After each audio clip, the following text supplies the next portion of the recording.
Everybody has so many complaints and so much advice on my marriage. And I'm sitting here thinking like, my is great. It's like affirming for you. Like, I'm like, y'all really talking about how bad it is in my house? This house is wild. I could never live here. Virtual reality.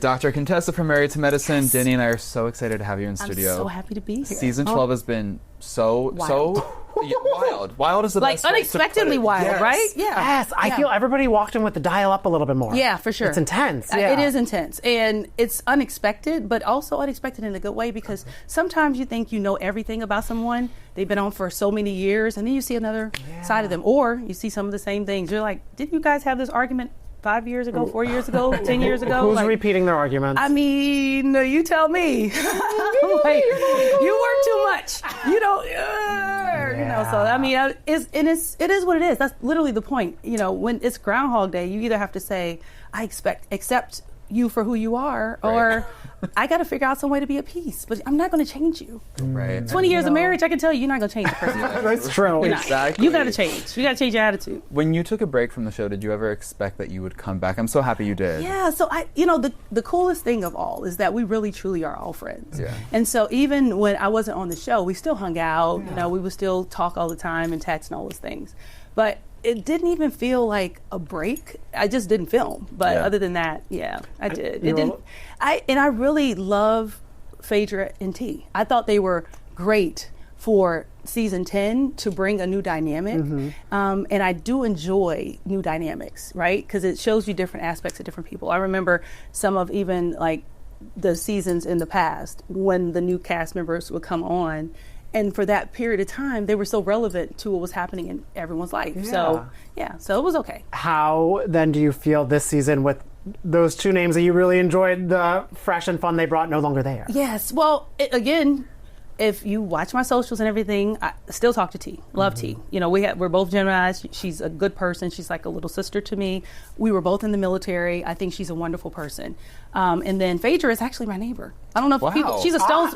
She lives literally a stone's throw away from me. I didn't know that. Yeah, yeah. So she lives right down the street. I drive past Phaedra's house all the time, and we still keep in touch. I love Phaedra. That's amazing. Now, staying in touch with T, how does that impact some of the relationships with your current cast members? It shouldn't at all, and I don't think it should. I mean, when Heavenly and I were beefing, nobody stopped talking to Heavenly, you know? Like, we're not in middle school. Like, I think if you fall out with someone, you should be secure enough in yourself to understand your relationship is your relationship. Right. But this isn't this gang mentality like, oh, we don't like her anymore. Yeah. Wait, Speaking of Heavenly, though, this stunt that Toya pulled when she kind of put her on blast for having, I guess, an allegedly Whose fake bag I was like, that's so Toya. It is so Toya. But on the same token, believe it or not, you know, as much as Heavenly says she didn't care, the group chat was on fire. What do you mean? I mean, it was like instantly when she put the comment about the bag, she could have been like, but you know, I got money in the bag or whatever. But she went straight to like talking about the husbands. And that's Heavenly's like MO.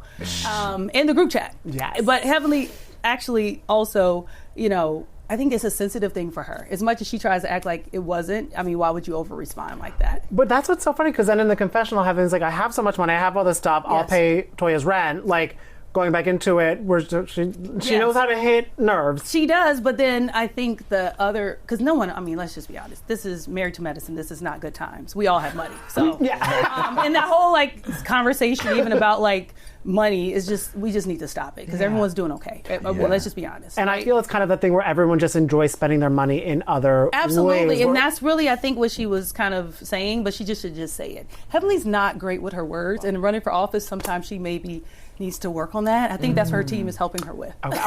Is it working? Because you know firsthand she's not good with her words. No, she's not good with her. She won't stay on topic. It's kind of like, if you ever heard the term gray rock. Have you heard that? Yes, yeah. Like when people are like, they want to distract, you know, you're like, okay, yeah, you're right. I'm dumb. I'm stupid. I'm ugly. But let's get back to the issue is you hurt my feelings when you did this. And that's how you have to do Heavenly. Wow, And interesting. I have a degree in psychology. So. Comes in handy for the show. Wait, that actually might serve her well in politics, the way that she sort of operates, because if we're just like so distracted, it's norm. And you know what I mean? It's the norm in this current climate. Yeah. Like, in politics, they do not play easy and nice. Or it reminds me like that show, Remember V? Like everyone is so contentious, and it just is nonstop. She's actually like meeting the moment. I agree. I think she's perfectly appointed for conflict, because that's literally to me what politics seems like right now. It's just full of conflict. And she's ready for conflict. Absolutely, she's ready just to in her group chats. Yes, don't be great. Don't do that. Now, because we were talking about Toya, and you did walk in. Yes. Talking because you saw. I was shocked. You saw a moment that we had with Toya talking about you. What is your response to her? What did you make of what she was coming at you with? Because we were surprised when she brought up your name. I was like, ouch, sis. Like, first and foremost, let's just clear the air about the party. Okay. My party was a dream, right? I raised almost $10,000 for veterans who have been affected by substance use disorder. I said, don't give me gifts, donate to this charity, or I do addiction medicine, right? So my patients need t-shirts, they need underwear, they need socks, diapers. I collected all that stuff. So much. I mean, when I tell you, I take my Sprinter with me full of stuff for my patients. So that's what I did. And every single person who left my party left with a gift. And so when I say party, I'm thinking like my blowout is like, sweaty, and my shoes are in my hand at the end of the night. The music is so loud, everybody's dancing. 8Ball and MJG gave a full concert at my party. I've had tons of dinners. For my 40th birthday, Scott actually rented out a restaurant and invited 40 friends and family. Cute. We sat down, we ordered off the menu. Hey, what'd you say? I can't hear you down the table. That's a dinner. It's not a party. And that's all I was trying to say. And we're here at this dinner, and, I came in with a balloon and gifts in hand. I think I was the only person who came in with gifts. Yeah. I did not come in hot. I came in literally so nice. The only reason you even brought that up is because people were coming at you for your party. Before I even got there. Yeah. If you remember, before I even got there, someone said something to the effect of something about Scott. And I'm like, why are we... You're at your party for your birthday. Why are you talking about Scott? I guess so. Tell me if you think I started it, or was it already kind of in the air before I got there? It was definitely already percolating. Yeah, we saw that on camera. Yeah. But I mean, I guess their perception was that you felt as though Scott didn't do enough to be involved in the planning of the party. What? Did you actually care? I didn't even care. That's the part. I think that's what my frustration was. Yeah. Like, I was like, why do I care? Literally, Scott doesn't even, he does not know how to do much of anything. Like, he's he's my husband. Yes. He's amazing. But he's like, can you call so-and-so? And he just, you're running the ship. He's the husband, right? I mean, he gets himself dressed in the morning. He gets himself off to work. But outside of that. It's also because you're like, why? Like, I don't know how to cook. Why would you ask me to make a meal? Period. You're like, why you have people's strengths and weaknesses. And instead of then... If you were trying to, because you were protecting your guys' love and marriage, and if you were like, plan a party for me, you'd be annoyed probably at the outcome. Because he doesn't even have everyone's number that I wanted to be there. Right. I had friends from like elementary school at my party. People flew in from clear across the world for my party. That's what I wanted. And again, I don't think his idea of a party was sitting around at dinner and talking to people. That's not my idea of a party. And that's literally all I was saying.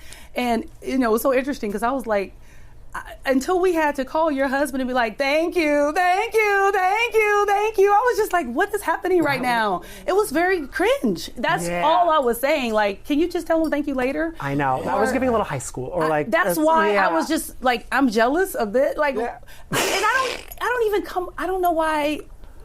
Do I come across as like jealous or competitive? I didn't think so. I didn't think so. You always enter a scene or room just like happy and positive, so that's why I always get confused when people come at you. I'm a Gemini. I think that's the challenge because I do come light and airy, but then it could be like grand open and grand close, like big switch in like 2 seconds. Because once you feel it, you're like, I came in for the hug and you had a knife in your hand. It's like, oh wait, it's combat. We're real.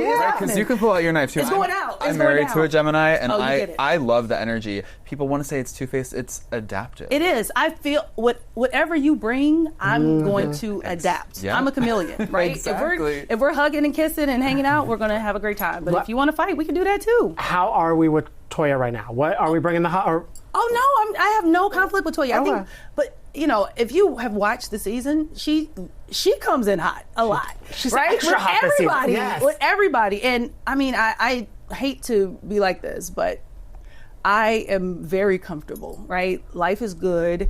I mean, I've had several ketamine treatments, so I'm on my chill mode, right? I offer that in my clinic.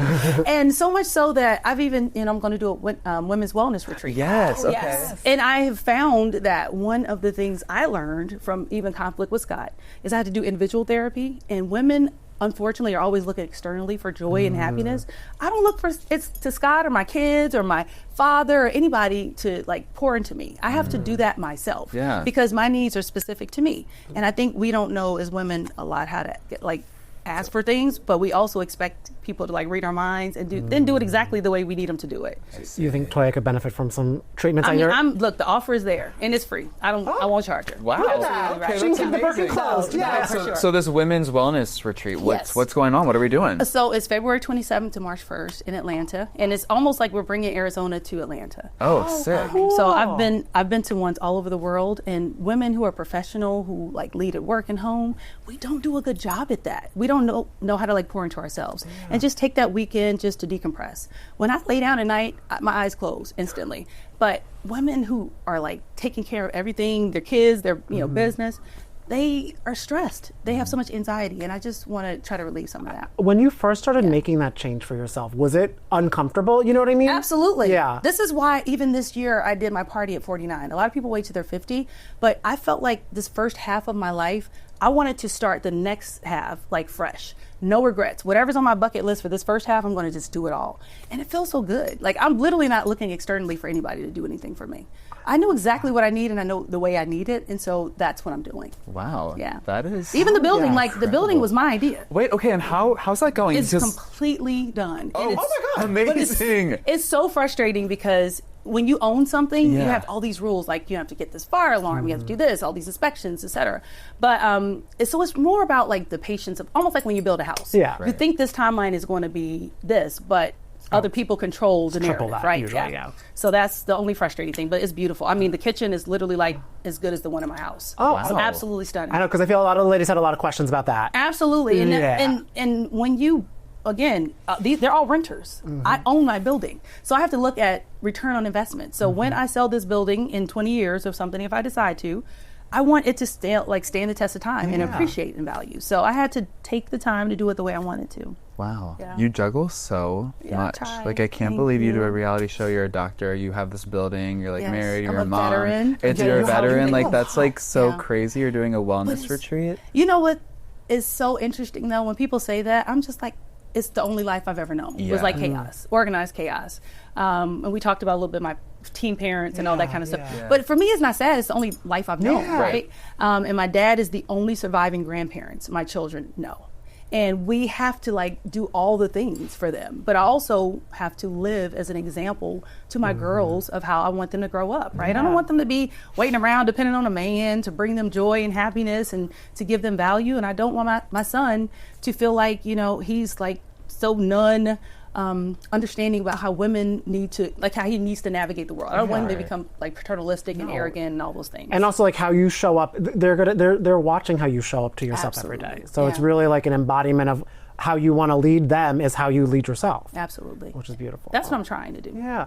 I think you're succeeding. Yeah. Thank you I so would say much. so. And Yeah. and I mean, I know we have more of this upcoming season to dive into. How are you feeling for the rest of the season? I felt great the whole season. Like I was like, man, I skated this year. Oh, love that. I did, like in the sense of like it's not that we didn't have conflict, but it just doesn't hit the same way anymore. The older you get, it's almost like whatever, we can fight it out, but tomorrow we'll make up. Okay, that's and I used to kind of really internalize it. I'm really a sensitive person, believe it or not. But I think my friends need more pampering now. They're going or through it. ketamine. Our ketamine. I keep offering them ketamine treatments, but Come on, ladies. look, they will come. They will come. And I because I'm a doctor, I won't tell anything, right? That's true, yes. And I know because always like one of the most intense episodes of Married to Medicine, always like the couples trips That's that you want right. to go on, because it really is a show where it's like an ensemble of you all, but the couples really put everybody on full display. Which is so interesting. Everybody has so many complaints and so much advice on my marriage, and I'm sitting here thinking like, my is great. It's like affirming for you. Like I'm like, y'all really talking about how bad it is in my house? This house is wild. I could never live here. Right? I'm telling you, like I literally am looking at every couple, and I'm just like, yeah, no thanks. No, this really works well for me. God. Oh yeah. my God. Oh. So Yeah. And it's I think we're just having a great because time. you're glowing and golden. And thank you so much for you. stopping by, Dr. Thanks Contessa. for We love hanging having out with me. you. Thank you. Thank